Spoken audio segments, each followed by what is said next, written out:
Welcome back to ZoomTV. You're just in time for this week's Zoomaholic. We're still here at the Italian Festival Track Day, and I'm about to catch up with the owner of this F40. I've chosen it because it's so rare. It's a much respected car and a car that I really, really like. Tim? Aaron. How are you, mate? Yeah, really good, thanks. Mate, I love this car. Everyone loves this car. Yeah, it's an awesome car. It has a huge presence on the road, and on the track it's quite amazing. It's just incredible how many people want to take photos of it. It attracts a huge amount of attention. Now, I've done a little bit of pre-research. Actually, I was listening to everyone walk away from your car, and they were saying that this was, in fact, the fastest production car back in the 90s, straight out of the production. That's right, yeah. It was first launched at the end of '85. Maximum speed was 202 miles an hour.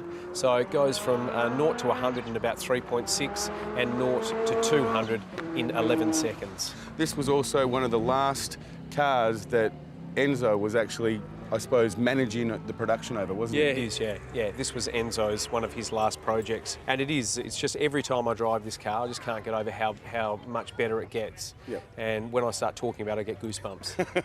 And take us through some of the stats about it. It's just under 500 horsepower. It weighs a little over a tonne. It's got a 5-speed manual gearbox. It's got no stability control or ABS braking. It's just raw. It's like a go-kart with 500 horsepower. It's a handful to drive when the twin turbos kick in. If you're going through a corner and it can catch you out. It's a car that needs a fair amount of respect. You need to be very switched on when you're driving it, but it is just so much fun. It's just the most exhilarating car I've ever driven. Give us some more stats on the car, Tim.